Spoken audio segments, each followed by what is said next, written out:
करावी. आणि ते तपश्चर्येला निघून गेले आणि रोज त्या भगवान शंकरांना आळवतायत. हा भाललोचन भाललोचन भाललोचन धावरे, भाललोचन भाललोचन भाललोचन पावरे. शब्दाचं वर्णन आहे का कसं आहे शंकरांचं. मस्तकी शशीची कला मृदु मंगला सुख शीतला, अमृत जेथून वरसते नित शांत भू जगतीतला. मोहवीनच अल्पती हर ध्यान मग्नच सर्वदा, श्री शिवा भजतो अशा मज बाधते नच आपदा. वेदही मौनावले नच पावले मुनिजा प्रती, भाविका परिभेटतो हृदयात हा गिरिजापती. आपुले म्हणतात ये नवना उणे उरते तदा, श्री शिवा भजतो अशा मज बाधते नच आपदा. त्या दोघांची भावना कशी आहे बघा. शैव वैष्णव सौर शाक्त निगाण पथ्य मतांतरी, वेगवेगळ्या मताची माणसं आहेत म्हणले जगात, पण वस्तूची भजनीयती नच शंकरा विण दुसरी. वंद्य हा स्तवनीय हा नितसेव्य हा सकला सदा, श्री शिवा भजतो अशा मज बाधते नच आपदा.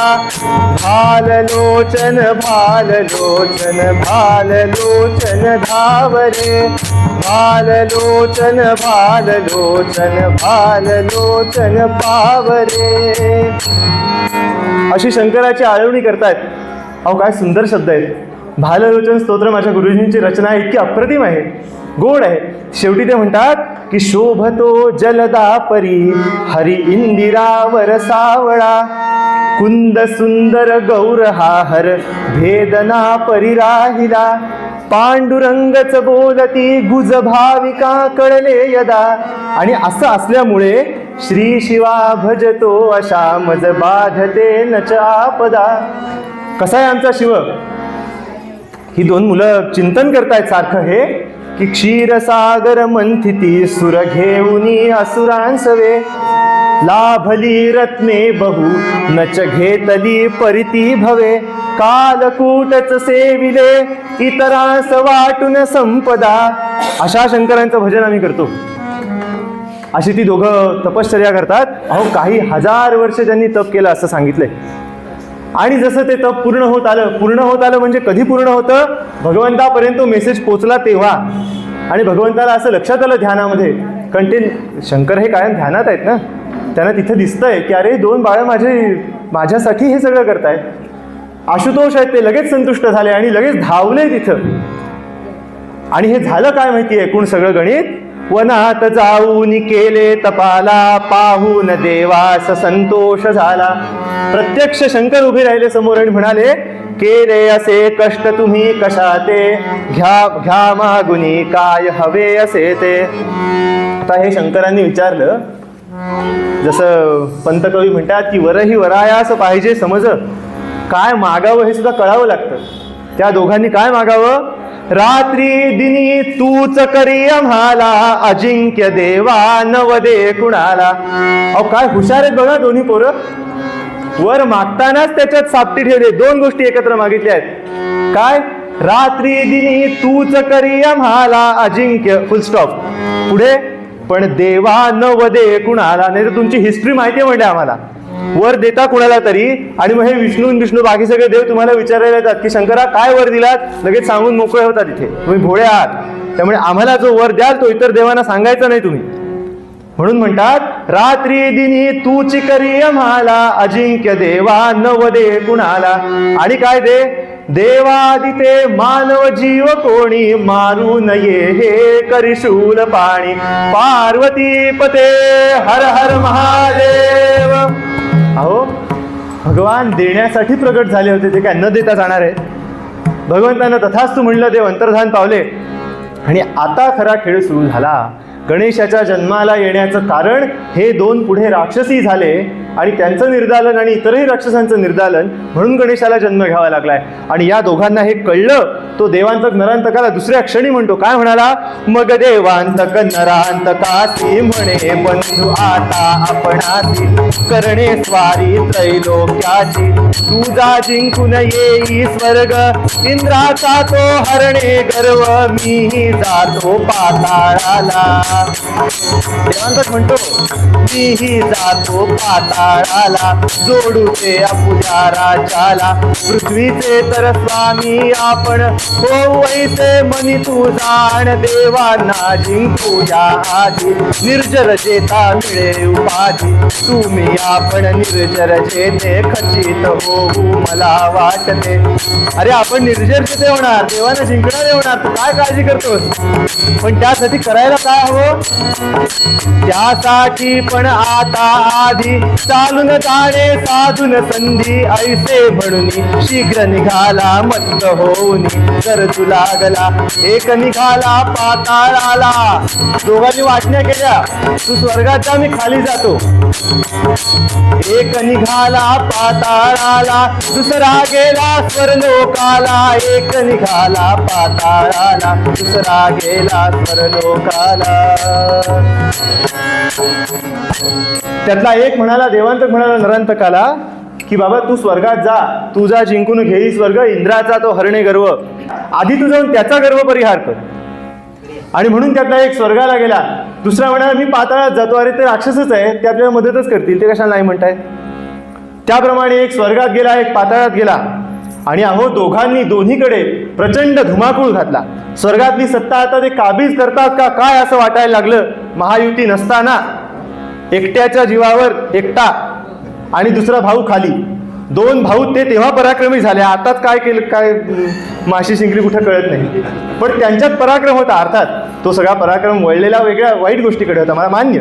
पण अंगात धमक होती, नव्हती असं नाही. त्याप्रमाणे एक भाऊ वर गेला, दुसरा भाऊ पाताळात गेला. आणि दोघांनी दोन्हीकडच्या सत्ता हलवून टाकल्या. आता देव थरारले.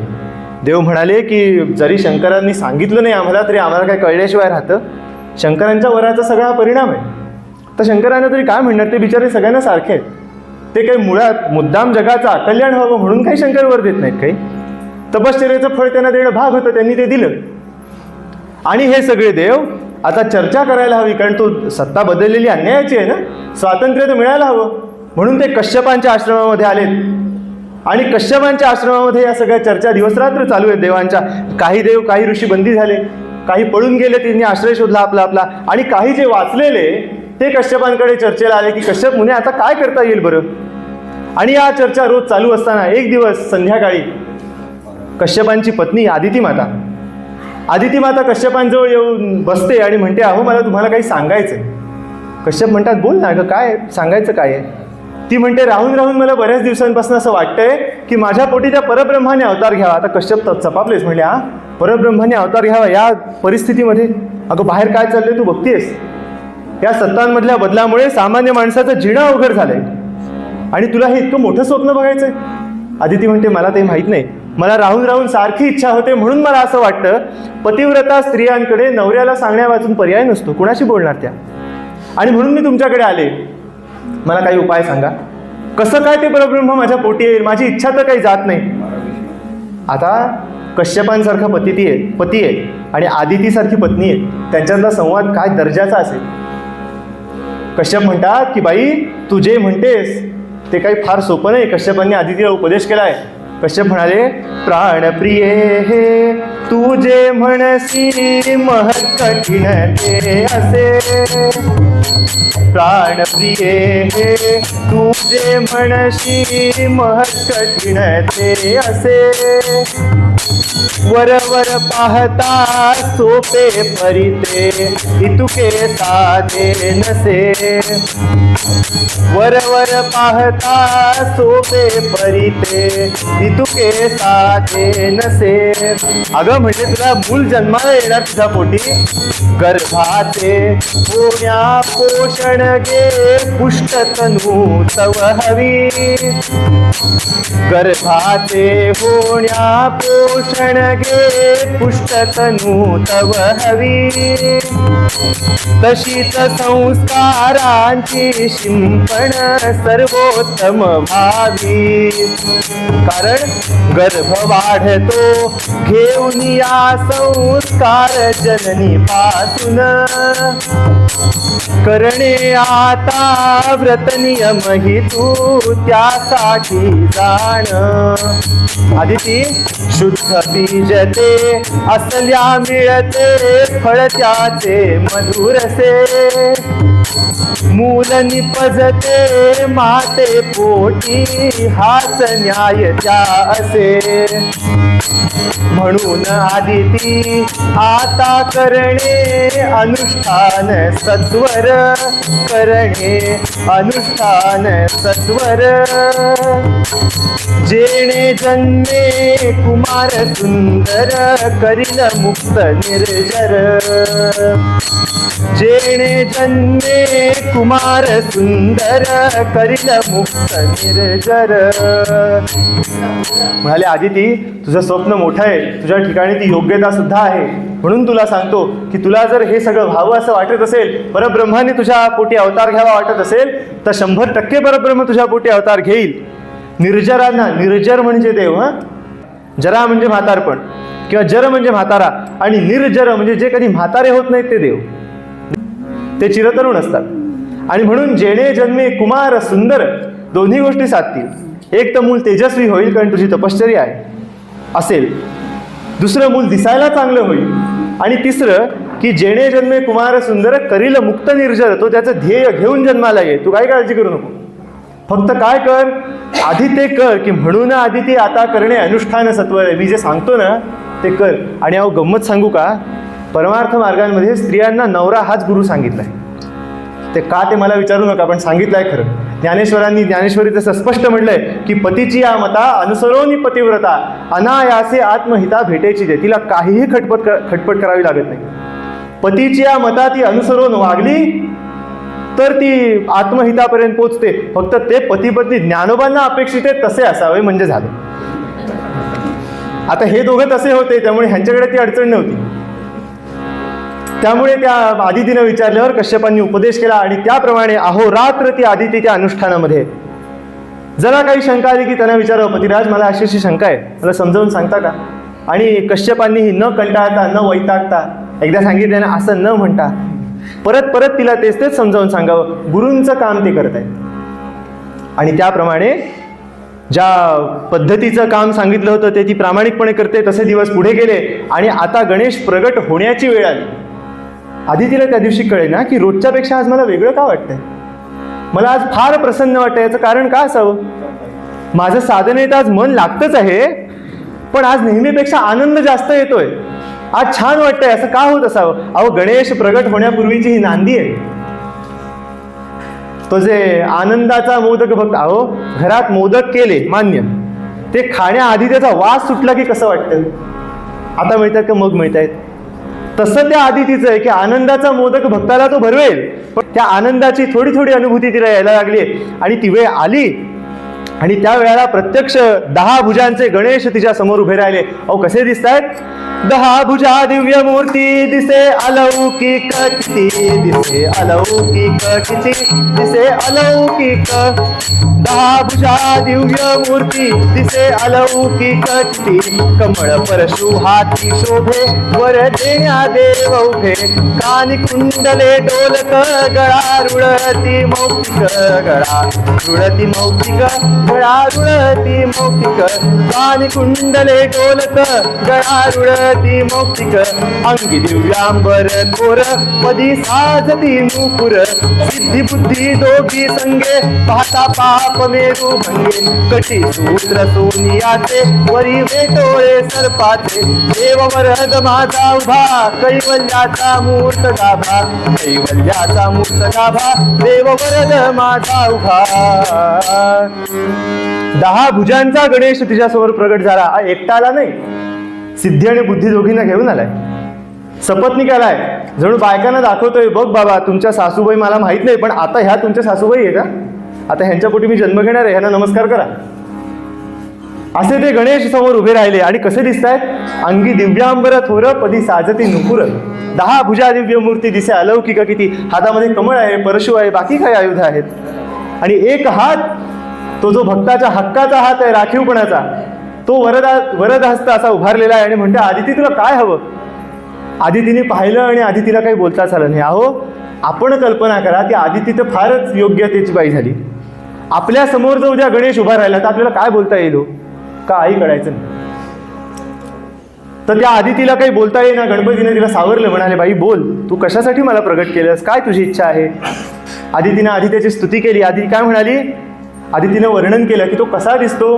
दुर्वा मंडित किरीटी निजश्री भाळी असे सिंदूर, दुर्वा मंडित किरीटी निजश्री भाळी असे सिंदूर, शुंडाती करिवा कुडी धरितसे त्या मोदकांच्यावर, नागांचे कटिला कसून विळखे पीतांबराने सला. आणि असा वरद करत काय होता, नेत्री प्रेम सुधा भरून प्रभुतो आशीष देती जला, मंगलमूर्ती मो. असा गणेश तिच्यासमोर प्रगट झाला आणि तिनं थोडं चाचरतच सांगितलं, म्हणे, गणराया तुला बाकी पुष्कळ गोष्टी मागणारे भक्त बरेच असतील, पण मी जे मागणार आहे ते कुणी आधी मागितलंय का मला माहित नाही. अहो, ही स्थिती माहिती आहे कोणाची झाली आहे, अर्जुनाची ही स्थिती झाली आहे गीतेमध्ये. जेव्हा भगवंतानं 10व्या अध्यायात सगळ्या विभूती सांगितल्या आणि आता 11व्या अध्यायाची सुरुवात आहे, त्यावेळेला आता हे सगळं नाट्य ज्ञानोबांनी उभं केलंय. हे आपल्याला गीतेत विशेष सापडत नाही, पण ज्ञानोबांनी ते नाट्य फुलवलंय. ज्ञानोबा म्हणतात अर्जुनाच्या तोंडून की जरी मी सलगीचा चांगू तरी काय आईसीहून अंतरंगू. आईस म्हणजे आई, आपल्याकडे कोकणात नाही का आईशीला बोलव म्हणजे आईला बोलव, तो शब्द प्राकृताचा आहे. आईस म्हणजे आई. तो अर्जुन म्हणतो की जरी मी सलगीचा चांगू, मी जरी देवाच्या सलगीतला आहे चांगला, तरी काय आईसीहून अंतरंगू, लक्ष्मीपेक्षा जवळचा झालो का, नाही झालो ना. म्हणजे हा तो मनात विचार करतो की मी जर लक्ष्मीबाईपेक्षा जवळचा नाही तर जे विश्वरूप कधी लक्ष्मीनेही दाखवा म्हणलं नाही ते मी कसं मागू, मला नाही म्हणता येते देवाला. तिथं तो चाचरला आणि शेवटी घाबरत घाबरत म्हणाला की देवा इच्छा आहे खरं म्हणजे ते तुझं विश्वरूप पाहावं, विराट रूप पाहावं. आणि देवानं किती वेळ लावला विश्वरूप दाखवायला. जसं अर्जुनानं सांगितलं त्या क्षणी देव त्रिविक्रम झाले, त्या क्षणी देवाने विश्वरूप दाखवलंय. कवी म्हणतात की अशीच घाई नित्य करी हा भक्तवरांना रिझवाया, खडबडुनी जणू उभी राहते गाय वासरूपा जाया. कुठेतरी दुपारच्या वेळेला सावलीला गाय समजा बसलेली असेल आणि लांबून तिचं वासरू दमून भागून आलं आणि तिला कळलं की आता ह्याला दुधाची भूक आहे, ती ज्या तत्परतेने घडामघड अशी उठून उभी राहते आणि त्याला दूध प्यायला घेते, त्या तत्परतेनं पांडुरंग किंवा त्या तत्परतेनं भगवंत भक्तासाठी कार्य करतो. तसं ज्या प्रकारे ज्या वेळेला हिने सांगितलं की देवा माझी अशी अशी इच्छा आहे की तू माझ्या पोटी यावं, त्या वेळेला देवांनी म्हणायला सुरुवात केली, येईन तुझ्या उदरी मी ग, येईन तुझ्या उदरी मी, विश्वासुनी तू राही आदिती, येईन तुझ्या उदरी मी, विश्वासुनी तू राही आदिती. नुसता उदरी येणार नाहीये, माझं ठरलंय काय यायचंय. अगं म्हणले मला काम पहिल्यापासून आहे, फक्त मी मला जन्माला घालण्यासाठी योग्य माणूस शोधतोय, ती स्त्री तर मिळाली पाहिजे. येईन तुझ्या उदरी मी, विश्वासुनी तू राही आदिती, करुनिया दुष्ट संहार, करीन मी संत प्रतिपाळ माऊली, या परी तिला सांगुनी गुप्त होऊनी, जाई श्री मूर्ती, जाई श्री मूर्ती, मनीषेची होईल पूर्ती माऊली. आदिती काय काळजी करू नको, अहो पदातल्या ओळींकडे पहा बारकाईने जरा. येईन तुझ्या उदरी मी, विश्वासुनिया तू राही आदिती. ठीक आहे, करुनिया दुष्ट संहार, करीन मी संत प्रतिपाळ माऊली. अजून जन्माला यायचंय, 9 महिने जायचंय, गर्भात प्रवेश करायचाय, म्हणजे देवाला भक्ताची इच्छा पुरवण्याची घाई किती आहे पहा. की येईन तुझ्या उदरी मी सांगितलं, आता तू माऊली झालीस, पुढचं मी बघतो. विश्वासनिया तू राही माऊली. काय करणार आहे मी? करुनिया भक्त संहार, करुनिया दुष्ट संहार, करीन मी संत प्रतिपाळ माऊली. आणि पुढे काहीही न बोलता प्लॅन ठरल्यावर एक्झिक्युशन लगेच करायला म्हणून या परी तिला बोलुनी गुप्त होऊनी जाई श्रीमूर्ती, जाई श्रीमूर्ती. अहो श्रीमूर्तीला शरण गेल्यावर मनीषेची होईल पूर्ती माऊली. मनीषेची पूर्ती का होणार नाही?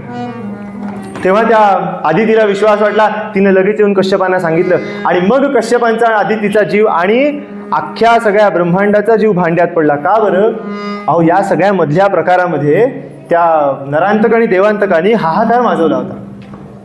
कोणत्याही ऋषींना आपले यज्ञ ते सफळ करू देईनात. कुठलंही सत्कृत्य होत नसे. का बरं? सत्ता यांच्याकडे, त्यांचे अधिकारी. अहो त्या निजामाच्या सत्तेचं वर्णन जसं येतं ना तसं अगदी तिथं होऊ लागलं की सरदार अमीर उमराव गणपती अडचण खुर्चीला. सरदारांना गणपतीची उपमा दिली त्यांनी. का बरं? फक्त त्यांच्या जाडेपणाला पाहून. खुर्चीत बसले की उठताना खुर्चीकट उठायचे म्हणून. सरदार अमीर उमराव गणपती अडचण खुर्चीला. आणि मुळातला तेव्हाचा जो कायदा होता, कायदा मुळीच मरून गेला. राज्य कसं होतं देवांतक नरांतकाचं? मन गटी असे ज्या जोर तोच शिर जोर मजा त्याची, गरीबा गाठ दंडुक्याशी. त्यांच्याकडे गरिबांना गाठ दंडुक्याशी, देवांतक नरांतकाकडे संतांना दंडुक्याशी गाठ. जे आपल्याकडे परक्या माणसांनी येऊन केलं, आपला देश ज्या प्रकारे धुवून नेला त्या प्रकारे अन्यायाचं राज्य देवांतक नरांतकांनी सुरू केलं. आणि याच्यातून सुटून जावं, आपलं राज्य स्थापन करावं अशी इच्छा प्रत्येकाला असली तरी होत कोणाकडूनच नव्हतं. त्यासाठी गणेश आले. नुसते देवांतक नरांतकाला मारायला नव्हे, नुसतं संतांना वाचवायला नव्हे. अहो दुर्जनांना मारल्याशिवाय संतांचा प्रतिपाळ होईल कसा? म्हणून भगवंत सुद्धा गीतेत सांगताना विनाशायाचे दुष्कृत आमच्या आधी परित्राणाय साधूनाम सांगतात, पण मध्ये गॅप जाऊ देत नाहीत. लगेच बोलतात की परित्राणाय साधूनाम. कसं? विनाशायाचे दुष्कृताम. त्यांना मारल्याशिवाय ह्यांचं पालन होईल कसं? अहो जखम स्वच्छ करताना नुसतं औषध घालून चालत नाही. यात किडे पडले असते तर काढून टाकावे लागतात. पुन्हा ते परत येण्यातले असले तर ते मारावे लागतात. नाही तर चालत नाही, ते पुन्हा येतील. आणि भगवंत जेव्हा राक्षसाला मारतो तेव्हा त्याचं हृदय अपार करुणेने भरलेलं असतं. याला माझे गुरुजी नेहमी उदाहरण देतात, मला ते प्रचंड आवडतं. त्यांनी सांगितलं की होमिओपॅथिक ट्रीटमेंट देणारा डॉक्टर चांगला आणि सर्जरी करणारा वाईट, असं म्हणशील का कधी? नाही म्हणणार. म्हणलं मग तसंच आहे, ज्याच्या पायाला गँग्रीन झाला तो पाय कापलाच पाहिजे ना, त्याला होमिओपॅथी चालेल का? नाही म्हणे आम्ही लॉंग टर्म विश्वास. अरे पण तो मरेल ना माणूस तेवढ्या. त्याला ऑपरेशन करून जर तो जगणार असेल तर तो पाय कापणं महत्वाचं आहे.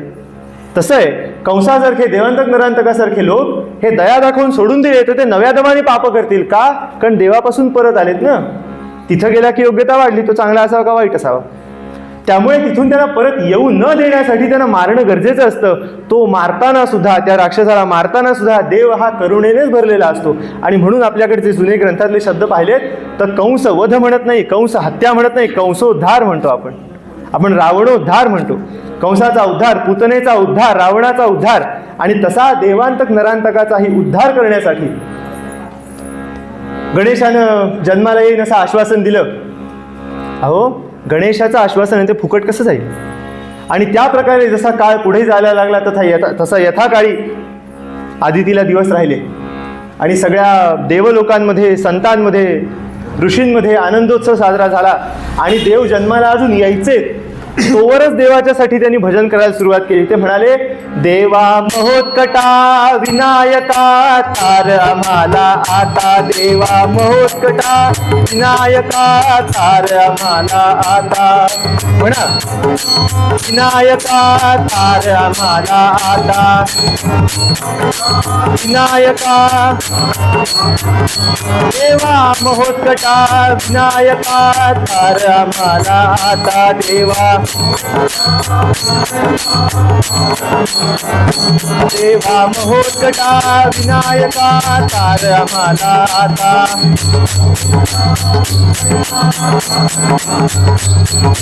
तार आम्हाला आता देवा तार आम्हाला आता देवा महोत्कटा विनायका तार आम्हाला आता तार आम्हाला आता. असं त्यांनी भजन सुरू केलं आणि तो गर्भामध्ये भगवंताने प्रवेश केला. अहो त्यानंतर जशी देवकीचं वर्णन येतं ना की कृष्णानं प्रवेश केल्यावर देवकी कशी दिसली. दिसे सर्वदा प्रशांत मूर्ती ध्यानरता जणू की मुनिवृत्ती. ती अंधाऱ्या खोलीत जरी बसली तरी काय व्हायचं. शुचिस्मिताने तिच्या पुण्यकर उजळे कारागार. आता देवकी कारागारात होती. ती हसली तरी त्याच्याने त्या कारागार उजळून निघायचं. तशी आदितीकडे पाहिल्यावर असं वाटावं की अरे ह्या बाईमध्ये काहीतरी विलक्षण आहे, काहीतरी तेजाने ही भरलेली आहे. आणि अशी ती आदिती 9 महिने पूर्ण होता होता शेवटी तो दिवस आला. आता सगळ्यांना आतुरता आहे की भगवान कधी अवतीर्ण होणार. म्हणून त्या कश्यपांच्या आश्रमामध्ये आधीच ऋषी मंडळींनी गर्दी केलेली. सगळ्या ऋषीपत्नी त्या आदितीला घेऊन त्या ठरलेल्या ठिकाणी गेल्या, खोलीमध्ये गेल्या आणि ती वेळ आता जवळ आली. दिवस आजचाच होता, माघातली शुद्ध चतुर्थी आणि दुपारी मध्यान्हाची वेळ आली. चतुर्थी मागितीच्या मध्यान्ही रवी आला. शुद्ध चतुर्थी मागितीच्या मध्यान्ही रवी आला. त्या मंगल समयी आदितीच्या त्या मंगल समयी आदितीच्या उदरी प्रभू अवतरला रामा. साधोजी राजा राम कहो. आणि सगळ्यांनी मिळून जन्माचा आनंद लुटला. तिथे जन्म झाला. सगळ्यांनी मिळून भजन केलं. देवा महोत्कटा विनायका तार आम्हाला आता. देवा महोत्कटा विनायका तार आम्हाला. देवा महोत्कटा विनायका तार आम्हाला. देवा महोत्कटा विनायका तार आम्हाला. देवा महोत्कटा विनायका तार आम्हाला आता. विनायका तार आम्हाला आता. मंगलमूर्ती मोरया. सगळ्यांच्या आशा त्या बाळावर केंद्रित झाल्यात. सगळ्यांनी मिळून आनंदोत्सव केला. आणि अहो त्या आदितीला आणि त्या बाळाला योग्य ते उपचार दिले जन्मानंतर बाळाच्या. आणि त्या आदितीला न्हायला घालायला स्त्रिया घेऊन गेल्या आणि त्या बालकालाही न्हायला घालायला स्त्रियांनी आणलं. आणि ती ऋषीपत्नी न्हायला घालताना त्या बाळाशी जणू बोलते की बाळा तुला पुढे पराक्रम करायचे पण अजून तू लहान आहेस ना. ती त्याच्याशी म्हणते न्हायला घालूया कान्हुया तुला रे कान्हुया तुला. न्हायला घालूया कान्हुया तुला रे कान्हुया तुला. कोमलांगी उष्णोदक घालूया तुला रे घालूया तुला.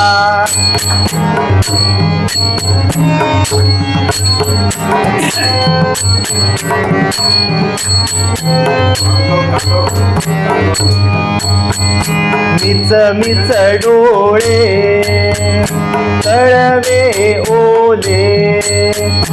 मिच मिच डोळे तळवे ओले. होऊया निर्मळ रे कान्हुया आता. कोमलांगी उष्णोदक घालूया तुला रे घालूया तुला.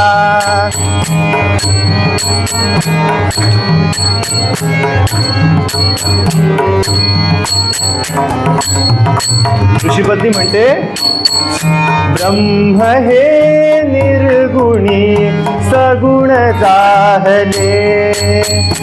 ब्रह्म हे निर्गुणी सगुण जाहले भाग्यवती आदितीच्या उदरी आले ग उदरी आले न्यायला घालूया कान्हुल्या मुला रे कान्हुल्या मुला मंगलमूर्ती मोरया. भगवान महोत्कट विनायकांचा जन्म असा त्या कश्यपांच्या आश्रमामध्ये झाला. बाळाला न्हायला घातलं. बाळाचं वेगवेगळ्या प्रकारे जमलेल्या सगळ्यांनी कौतुक केलं. आणि आता जन्माला आल्या आल्या बाळ रडलंय. जन्माला आल्या आल्या बाळ हसत तर नाही. मग त्याला झोपवलं पाहिजे, त्याला शांत केलं पाहिजे की बाळा रडू नको, पुढे तुला पुष्कळ मोठं कार्य करायचं आहे. तर त्याला झोपवण्यासाठी म्हणून त्याला सगळ्यांनी योग्य ते उपचार केले त्याच्यावर आणि मग त्याला पाळण्यात घातलं. पाळण्यात घातलं ते कसं घातलं? पाळण्याचं वर्णन फार सुंदर आहे. किंमध्ये पाळणा लटके सुंदर रत्ने बाजू सचारी असा तो पाळणा आहे. आणि तो पाळणा तयार केला, त्या बाळाला पाळण्यात घातलं आणि त्या जमलेल्या सगळ्या ऋषीपत्नी एकत्र मिळून पाळणा म्हणतायत. जय जय ओंकारा सुकुमारा आद्या तू अविकारा बाळा जो जो रे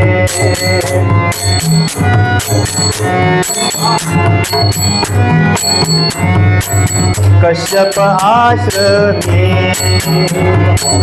कश्यप आश्रमी आदितीच्या पोटी जन्मा घेसी तारक होऊनी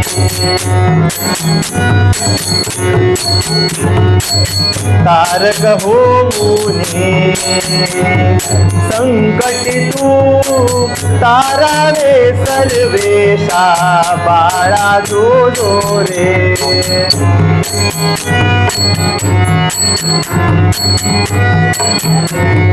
ओंकारा सुकुमारा आद्या तू अविकारा बाळा जो जो रे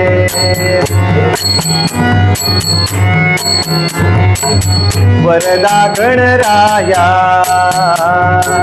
वरदा गणराया स्थिर करणे चंचलमतीला मुचा बाळा जो जो रे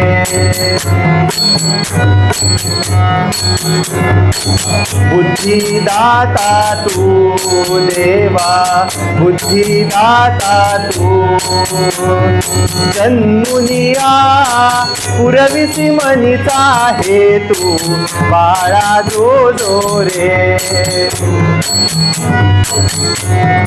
ओ कुलभूषणा कश्यप नंदना बाळा जो जो रे जो जो जो जो रे जो जो जो जो रे.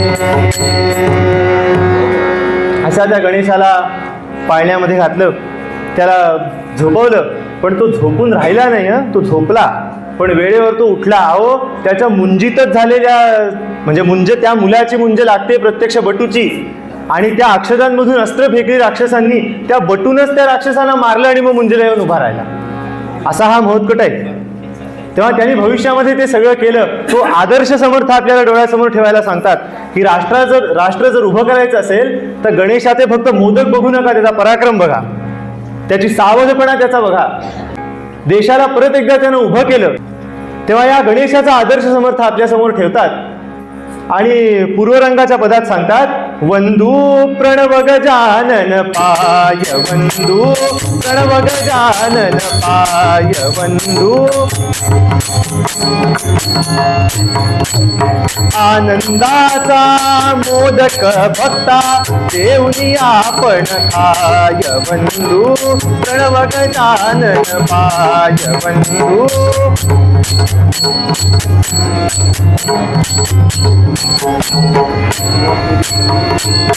अनंत कोटी विश्वे उदरी लंबोदर प्रभुजाय वंदू प्रणव गजानन पाय वंदू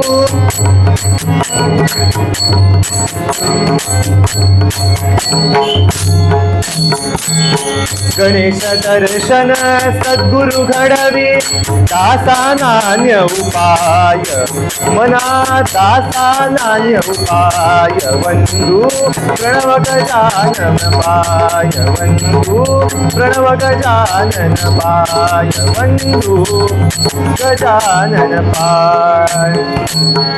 हा उपदेश लक्षात ठेवूया।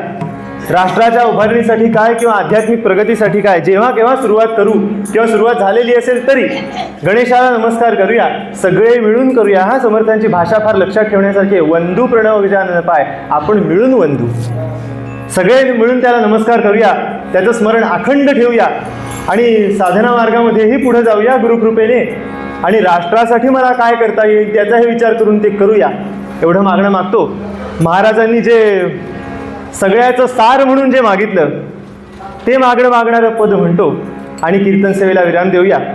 अनंत अपराधाच्या राशी पोटी घालणे देवा पोटी घालणे, महान पापी मी मज परितू आपुला म्हणणे, पतित पावन ऐसे आपणा नाम धरलेसी देवा नाम धरलेसी, आता परिता उपेक्षिणे योग्य नव्हे तुझसी, दीनानाथा विश्वंभरा करुणावतारा देवा करुणावतारा, दास गणुला नको लावू विमुख माघारा, मुखी राहो नाम ध्यानी मनी तुझी मूर्ती देवा मनी तुझी मूर्ती, घडो कीर्तन सेवा देवा सदैव या हाती, प्रतिवर्षाची वारी रामा पंढरीची होवो देवा पंढरीची होवो, तुझ्या समचरणांचा प्रेमा वाढत की राहो, साधू संतांची ते हो सदैव मज भेटी देवा सदैव मज भेटी, दासगणू म्हणे वस्ती राहो गोदेच्या काठी, हे दान देगा देवा तुझा विसरण व्हावा, गुण गाईन आवडी हेची माझी सर्व जोड, न लगे मुक्ती धन संपदा संत संग देगा सदा, तुका म्हणे गर्भवासी सुखे घालावे आम्हा।